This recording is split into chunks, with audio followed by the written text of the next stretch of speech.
Mikey, real quick, you were a WBC champion. That's one of the more important, and not the. If not the most important belt in the history of the sport. What did you think of that interaction between Canelo and Turkey when they were handing Canelo the WBC belt in his press conference against William School? And Turkey was like... I didn't see that. I didn't see that. They were handing him the belt, and he didn't let Canelo get the belt, the WBC belt. And I didn't see it. I don't know what to make of it. I'm not sure what happened or what the confusion. It looks like he wants to make the Ring magazine belt the #1 belt, like overall, I guess, at least from what he's doing, you know. I mean, it's his belt now, right? He owns the magazine or something, so he's gonna push, you know, for.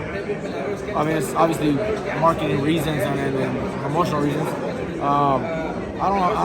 I'm not against anything like that either. I mean, if there's any #1 belt, maybe they're trying to clean up so many titles. Maybe he's trying to, you know, they kind of did it to themselves with all these. I don't know. Like I said, I don't know what to make out of it. Yeah. As a fighter, I appreciate every belt. Every fighter who wishes to become world champion.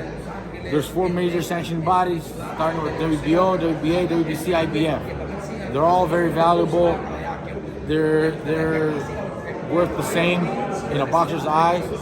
It's a lot of the media that pushes, you know, one or the other, and maybe some feel that one is worth more than the other. But in a boxer, becoming world champion is what matters the most. And all of those 4 belts are equally as valuable. Ring Magazine has a bit of a different value. Ring Magazine Championship is kind of like the lineal champion, the man who beat the man situation, and they're not always awarded.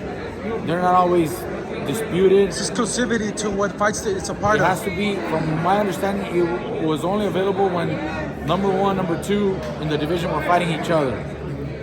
So that's why it's not always available for the fight. However, I mean, that also makes it a little more valuable that not every champion gets to fight for it. So maybe that's kind of what they're trying to show, that there is a value in each belt. But again, for me, all world titles are equally valuable. One might be more recognizable because of media and marketing, but for a fighter, if you ask any fighter, you know, that's about to fight for a championship, whether it's a WBA, WBO, IBF, or WBC, they're all super excited to be fighting for a world title. They're all equally valuable. Yeah. Last thing, it looks like that Ring Magazine belt's gonna be a big piece for this promotion boxing league that he's created with TKO, with the TKO group and Dana White. What do you think about that group right there coming into boxing and?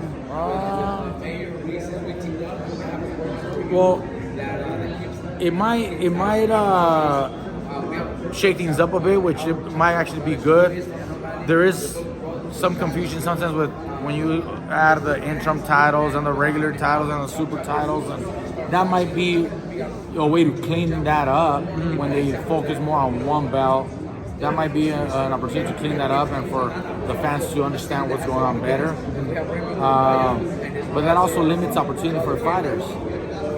A fighter back in the day when there was only one title, sometimes wasn't able to fight for a title because the champion was holding a hostage, kind of.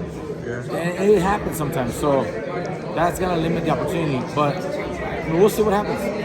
Dana has been a great promoter when it comes to UFC. I've heard he always wanted to be involved in boxing for many years now. This is opportunity, so maybe they do something good. Yeah. Competition is always good.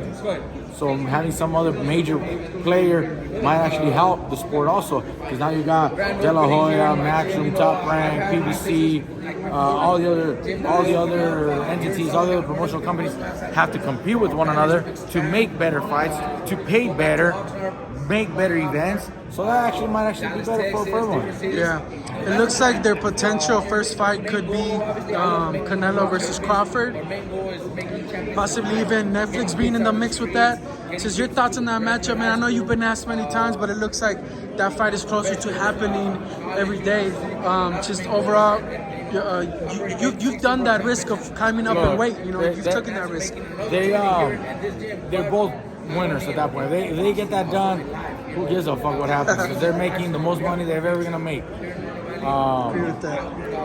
And that's basically why they're doing that fight. Yeah. Next thing you know, they're gonna do Crawford against Usyk or something. And hey, why not? If they're fucking gonna pay $100 million, I bet you Crawford will take it. Again, these are matchups that no one loses. They're all gonna win because they're making so much money. But it still is an interesting fight. When you look at styles and techniques and whatnot, yeah, there's some interest. Crawford, I think, is one of the best skilled fighters ever. But the size does make a difference. And it's not like he's just moving up 1 or 2 weight classes. He barely had the one fight at 154. Now he's, 168? 168. That's 2 more. That's going to be tough for him to carry power and carry the speed at such a high weight class. But who knows? He might be able to box effective, and Canelo might be on a way down, and maybe he wins. You never know. Yeah. So we'll be watching. It's entertainment. Yeah. So you think the sport is in a good space right now with Turkey and what he's doing, and the competition-wise, you think it's just going to elevate the sport, right? Everything that's going on? There's more money now than there's ever been. Fighters are making more money than they would have. Yeah. So I think it's a good time. Yeah, cool. Appreciate you, Mikey. Thank you.